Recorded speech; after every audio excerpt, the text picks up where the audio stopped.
This interview is for information only and should not be considered as investment advice or a recommendation to buy shares in the company featured.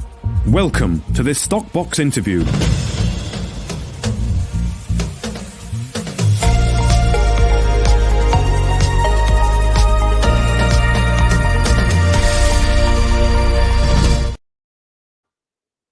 London-listed Ondo InsurTech, epic code ONDO, is a world-leading provider of claims prevention technology for home insurers.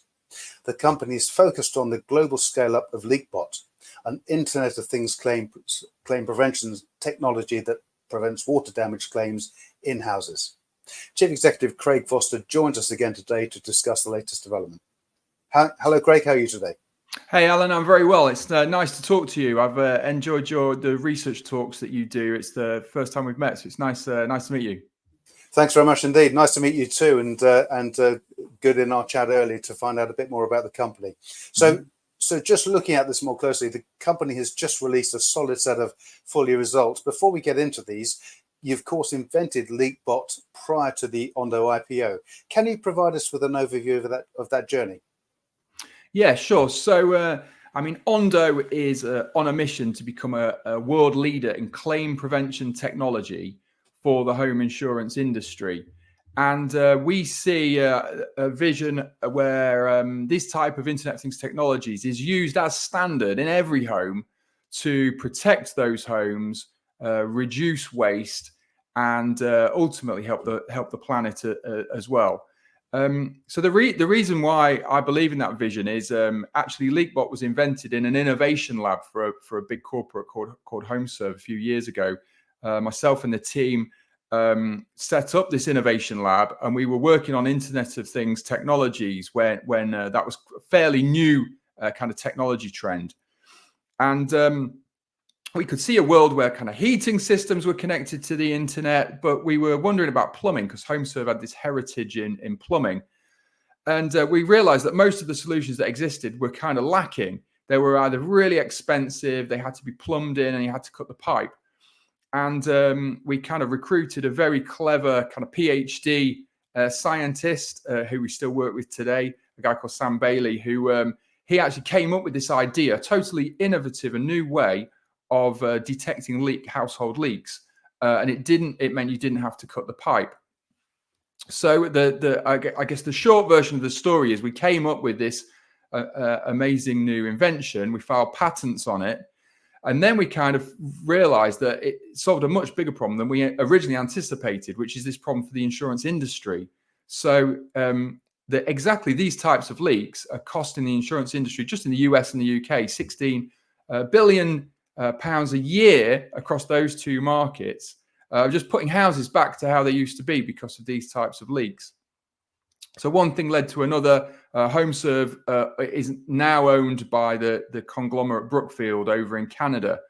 And on the run up to that transaction, it created a great opportunity for us to spin out the company. We asked, look, if we can get backers, can we do something, I guess, akin to a management buyout and spin the company out? So eventually we hit the stock market in March 2022 through a reverse takeover transaction with Spinnaker Acquisition. So that's when, from then on, some of your viewers started to become familiar. That's the first time the name Ondo emerged.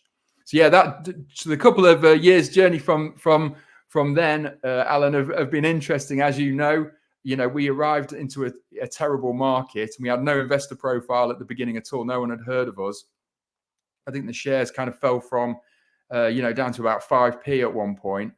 But then I'm happy to say now we have got a strong retail following. We've now got a number of institutions on the shareholder register. And, when we've made remarkable progress since we came on the market, the solution's in 111,000 homes. We work with 18 insurance companies around the world, and we get the most amazing customer satisfaction scores from homeowners. So it's been quite a journey. Quite a journey indeed. Well, as you pointed out already, I've frequently discussed the Ondo investment proposition here on the Stockbox Research Talks. Now, your full year results to March 31st perfectly illustrate the progress that you've made since the IPO. Can you just provide a summary of the year to March 31st? Yeah, sure. I mean, the summary is pretty simple. It's a story of targets hit. We were exactly on the market expectations and the broker forecasts. And importantly, growth has been delivered, but the foundations have been laid for real exciting US-driven growth into the next year and beyond. So the kind of headline numbers is revenue was to 2.7 million, so 29% growth. Consistent with previous results, we've been shifting our revenue strategy towards recurring revenue model with flat pricing as our insurance companies pay for this as an end-to-end solution. So recurring revenue actually grew by 41%. The exit rate was up to 1.7 million by the end of March. So our customer base has grown 37% growth, 95,000 homes to the end of the reporting period. But we've got off to a really fast start already into this fiscal. So we also disclosed the number that we're now in 111,000 homes. So you can see that the growth has accelerated even in the last 3 months. Yeah. So, well, you know, the interesting set of headline results. I think if you peel apart the numbers a bit more, there was some interesting things in there. When we presented our results a year ago, we announced a big jump in the kind of potential number of households we could get into through our contracts. And that's because we'd signed some contracts in Scandinavia. This year, 73% of our customer growth came from Scandinavia because of those previous contract wins. What we also showed in this set of results is our addressable households has had another massive jump, growing by 2.2 times to over 5 million now. And that was because of a set of contracts that we've won in the United States. So while that hasn't had a massive impact on the actual financials so far, I think it will do into this year. And already the new US customers, households where we've installed the device, they only make up 3% of our customer base today, but they already contribute 12% of the recurring revenues in the business because we can actually support higher pricing in the United States for a whole host of reasons. So I think the underlying story is the kind of breakthrough in the United States this year and how well that sets us up for growth into the future. Interesting to note those higher margins, of course, in the US. And you've reported solid progress since the year end with a number of new contracts signed, including, of course, a new US insurer in New Jersey announced this week. 2 questions here for you, Greg. Firstly, are you on target for the current year? And longer term, how many more contract wins do you think it will take for you to effectively corner the market? Yeah, well, like I said, we've got off to a really strong start this fiscal year, and you can see the growth has accelerated, which is expected. How many contract wins to corner the market? It's an interesting thing because it's essentially a new market. You know, it's not like there's an existing market for this type of technology. What there is today is insurers spending billions and billions of pounds just repairing properties from how they were put right previously. So there's been a journey for insurance companies over the last few years where they're really keen to reduce claims costs now more than ever. There was an article in the FT this week saying, I can't remember exactly the headline, but saying how it's the worst year of profitability for US insurers for years, a lot driven by climate change. So there's a real need with an inflationary environment as well to reduce claims costs. So over the last few years, there's been lots of solutions trying to figure out, is there a real business case that works? And what's been interesting in terms of reducing household fires, there's a breakthrough technology in the US, a company called Whisker Labs who have a solution called Ting, and it's a small device that you send in the post, you plug it in, and it monitors in the background electrical arcs on a system that can cause a house fire. They broke through 100,000 homes, I think less than 2 years ago. They're in 800,000 homes now, and they've really hit an exponential kind of upswing because the US industry is starting to see that as an industry standard solution that is proven and really works. What's interesting about our position in the US is we've signed 5 US insurers in the last 12 months. We've launched into 4 different US states. One of our US partners is Nationwide, who are one of the largest insurance companies in the US. And our job now is, if we can achieve that same thing, and already the industry is starting to see us as a ting for water damage, then we've got the opportunity to have that same kind of growth trajectory. So it's really exciting. But the important thing, Alan, is we haven't really got any direct competition. There are some other solutions that profess to do the same thing, but they cost $500 and they need a professional installation. So the business model that we've got, where the insurer can literally afford to give this away for free and can afford to offer the plumbing service for free and pay us, in the US, for example, $5 a month for that service, it's worth it for them because we can immediately demonstrate the return on investment, that we've reduced the claims by more than that cost. So the more that, from a brand point of view, we can become, seen in the US and across the industry as an industry standard solution, then the more these, eventually just becomes a self-fulfilling prophecy. Of course. Well, on the subject of cost savings, insurance data, you've had some impressive data back on leak reduction and cost savings. Can you share some of those with us? Yeah. So, what we do with partners is when we do an initial deployment of our solution, the key part of the model is not just the sensor technology that's unique. It's we go in the home and we actually repairing the things that cause damage. So what we do early on in a relationship with a new insurer is we go sit down with them face to face. We get their underwriting director, their chief claims officer in the room, and we show them literally one after another case studies of the things that we're fixing. And it's very compelling. And these meetings always go really well. And they always encourage the insurer to do more activity. We've done all of these in the US recently. Everyone, they then wanted to deploy more units. And so one of our partners, Mutual of Enumclaw, was happy for us to disclose that even in that initial review, they'd already seen $150,000 of claim savings, and they all looked at what they'd spent with us on recurring fees. And as of that date, I think they spent about $15,000. What we also do over time is we measure do a cohort to cohort analysis to statistically measure what's the reduction in claim saving. And that's obviously a much more statistically robust way of measuring this. Now, normally insurers don't really want to disclose that because they don't want to give their competitors any kind of competitive advantage. Like, why would they help the people they're competing with? But we've got a deal with the largest insurance company in Sweden, Länsförsäkringar, where we did a significant size pilot with them. About 20,000 units were deployed. And it was a pilot in one specific region. And now we've signed a rollout deal. They have 2 million customers in Sweden. They're a market leader. And we're in the process of rolling out across the country. And we've done an exclusive deal with them. So they were actually happy to disclose what they'd seen. So we shared a stage with them at an insurance event recently.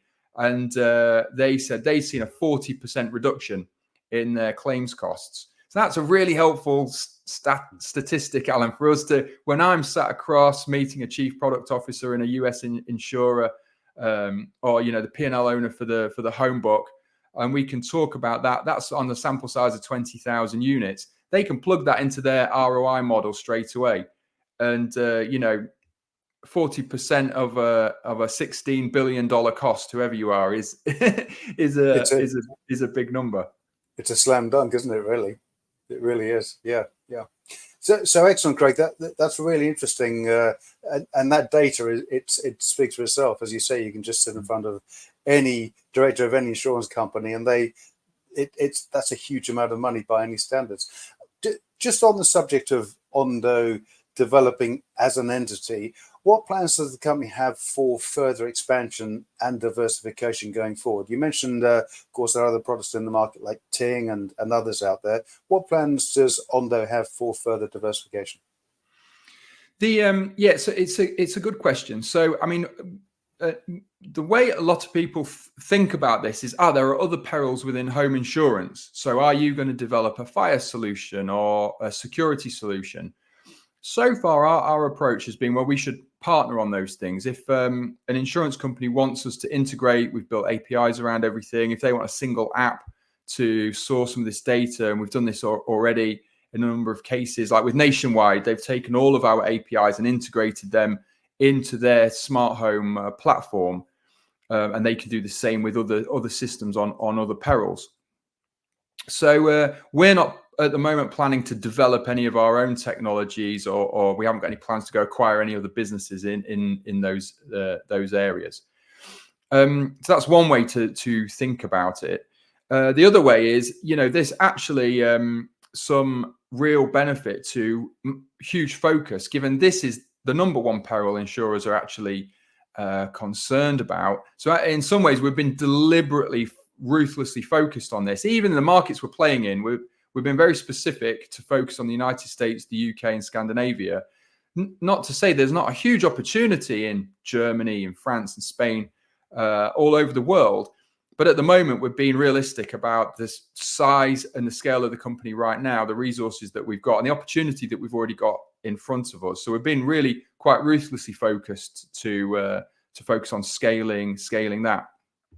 Nevertheless, there are opportunities and things on the roadmap, Alan. So one thing is developing out the kind of data products that we've got available. The business case with insurers is really just based on deploy the unit and you'll save money on the claims costs. But what we're learning together with insurers is there's a huge amount of value in the data that we've built up. We've been building up this amazing database, and it's amazing really what you can tell from the data from looking at the water usage in properties. And increasingly we're correlating that with claims that then have still happened and looking, well, what did we know ahead of time about that property? So I think there's great opportunities to start to create different kind of data products for insurers from that. And then the other thing worth mentioning is the LeakBot solution as developed today is internal to the property. So in Europe, in Northern Europe, the rising main comes up through the property. As you know, in your house, Alan, you'll have a stop tap under the sink somewhere or under the stairs, and that's where the device is located. We've been working on a project in Australia where the rising main is outside because they're not really worried about it freezing in Australia. So the stop tap is outside and it goes into the wall. We've actually been working with a large Australian insurer over there to develop a solution that could fit outside. And that project's been going really well. And it's actually not too much to say because it's a bit more kind of R&D, so it's a bit more secretive, but more news to come on that. And we actually think there's probably broader applications than Australia and just that outside fitting. There's some other interesting use cases where that product could be applied. Excellent. Well, Greg, we've already touched on the roadmap going forward. Before we wrap up, what further value inflection points should investors and shareholders be looking for in the coming weeks and months? I think it's just keeping us honest to the fact that we're sticking to that strategy. So look for news of new partnerships and progress in the UK, same in Scandinavia. But really, the inflection is, you can just about start to see it in our numbers at the moment. 3% of our customers are those new customers we've acquired in the United States.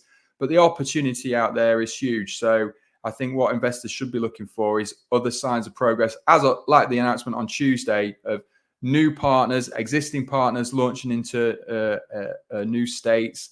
And we're targeting two different types of insurer in the US. We're targeting regional insurers that have a big customer base in the states that we're already operational in. And we're also trying to target some of the other big ones in the top 10, like nationwide. Hold us honest to that strategy, and investors should be looking for signs of progress across all of those areas. Super. Well, Craig, it's been great speaking with you today, and we wish you every success in the continued execution of the Ondo growth plan. Craig Foster, Chief Executive of Ondo InsurTech PLC. Many thanks for joining us today. Thanks, Alan. Nice to talk to you. If you enjoyed this interview, then give us a thumbs up, a like or a retweet.